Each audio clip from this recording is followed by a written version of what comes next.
14 জুলাই আমাদের প্রত্যাশা ছিল সেই সময় যে শেখ হাসিনা এসে হয়তো আন্দোলন পক্ষে কথা বলবে, কিন্তু আমরা দেখলাম যে আন্দোলনের বিপক্ষে মুক্তিযোদ্ধা কোটার পক্ষাবস্থানে এবং শিক্ষার্থীরা যারা আন্দোলনকার তাদেরকে রাজাকারের বংশধর, রাজাকারের নাতিপতি হিসেবে ট্যাগ দেওয়া হয়।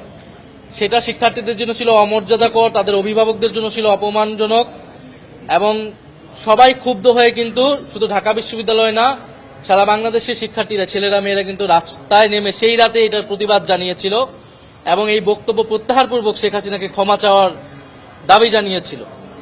একইভাবে 15 তারিখ আমরা দেখেছি যে ওবায়দুল কাদের বলেছিল এই আন্দোলন দমনের জন্য ছাত্রলীগই যথেষ্ট, এবং এই বক্তব্য ছিল স্পষ্ট, উস্কানিমূলক, নির্দেশনামূলক যে আন্দোলনকারী যারা রয়েছে তারা রাজাকার, তাদেরকে আক্রমণ করা, তাদেরকে হত্যা করা বৈধ।